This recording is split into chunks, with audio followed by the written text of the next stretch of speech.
All right, time to get into the studio.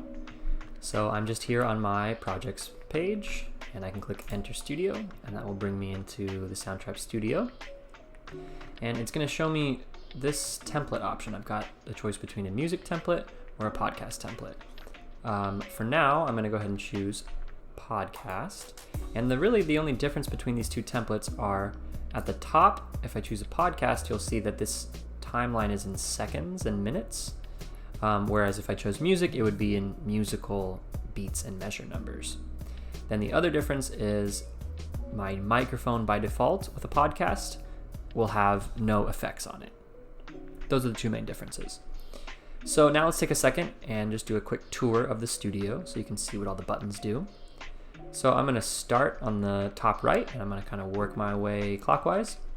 So the first things to notice are these purple and blue buttons. The purple button is the loops tab where we have all our different loops, so you can find all these different instruments and styles of music as little musical bits.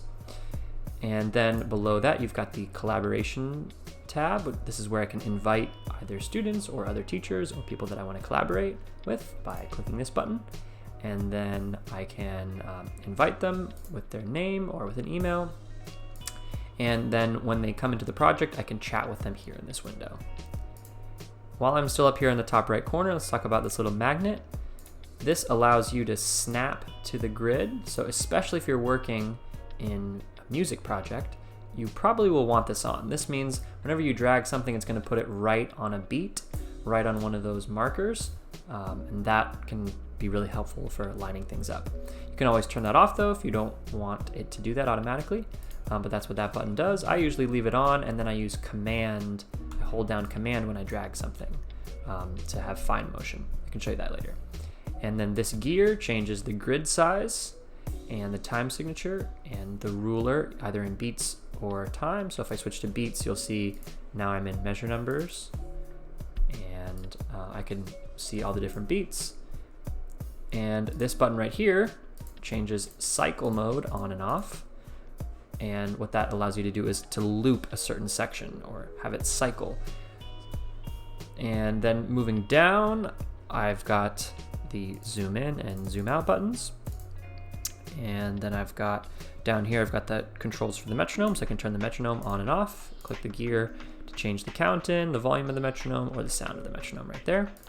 Here I have tempo, so this is a speed, and I can change it up and down, I can type it in, whatever I want, and I can even do tap tempo. So if I click 4 times here, 2, 3, 4, that's auto detected my tempo, and it detected as 79, and I can move it up to 80 to make it a nice round number, but that's how that works.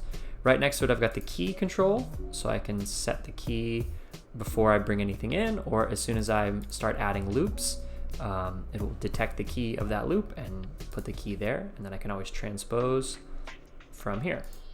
Right here, I've got all my transport controls, so record, go back to the beginning, rewind, play, and pause, and go forward. And here we've got a time code, so you can see where we are. Like if I move it to right here, we can see we're 7.2 seconds into this song or podcast. And then here I've got a master volume control, and then I've got the ability to go to transcripts. More on this later, but you can see that's where you would access it. And then up here on the top left, I've got the option to add a new track. So I can click that, and I've got all these different types of tracks I can add.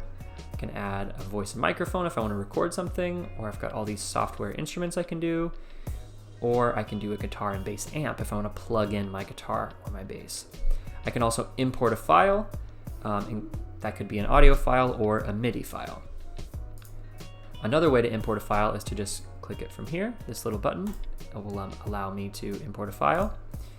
I can browse loops, I can add a new track. Really all of these buttons right here are doubled. They're kind of shortcuts to other things that you can access a different way. That is just about it for the studio tour. Hopefully that gives you a general idea of where things are, and now we can dive into more detail on what they all do.